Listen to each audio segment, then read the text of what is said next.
संसद में मानसून सत्र के दौरान राजनीतिक बयानबाजी और हंगामे का दौर थमने का नाम नहीं ले रहा है। लोकसभा में एंटी पेपर लीक संशोधन बिल पर चर्चा के दौरान विपक्ष के नेता राहुल गांधी के एक बयान ने सदन में जबरदस्त राजनीतिक बवंडर खड़ा कर दिया है। एक छात्रा के हवाले से 3 श्रेणियों के लोगों का जिक्र करते हुए राहुल गांधी ने इडियट और अंधभक्त जैसे शब्दों का इस्तेमाल किया, जिस पर सत्ता पक्ष ने कड़ी आपत्ति जताई। संसदीय कार्य मंत्री किरण रिजिजू ने राहुल गांधी पर असंसदीय भाषा के इस्तेमाल का आरोप लगाते हुए सदन की कार्यवाही से इन शब्दों को हटाने और माफी मांगने की मांग की है। लोकसभा में परीक्षाओं में धांधली और युवाओं के मुद्दे पर बोलते हुए राहुल गांधी ने संसद के भीतर एक नया विवाद खड़ा कर दिया।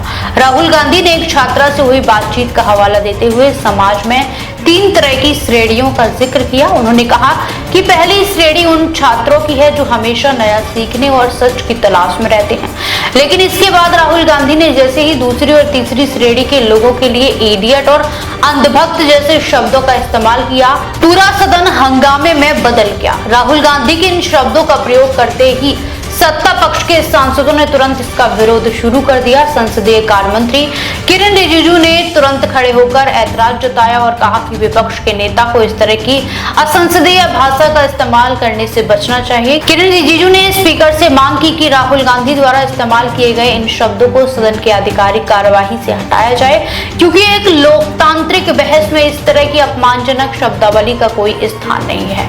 हंगामे के बीच राहुल गांधी ने अपनी सफाई में कहा कि वे किसी व्यक्तिगत सांसद को यह शब्द नहीं कह रहे हैं, बल्कि एक छात्रा के अनुभवों और विचारों को सदन में रख रहे हैं।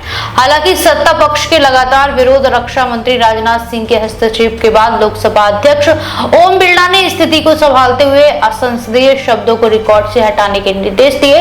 इस पूरे घटनाक्रम ने एक बार फिर साबित कर दिया है कि संसद के भीतर भाषा की मर्यादा और राजनीतिक बयानों को लेकर विपक्ष और सरकार के बीच तीखी खींचतान जारी है। संसद के पटल पर शब्दों के चयन को लेकर शुरू हुआ ये विवाद केवल सदन के भीतर तक सीमित नहीं है, बल्कि बाहर भी इस पर बयानबाजी तेज हो गई है। देश विदेश की तमाम बड़ी खबरों के लिए देखते रहें किनी टाइम्स। वीडियो को लाइक करें, चैनल को सब्सक्राइब करना ना भूलें।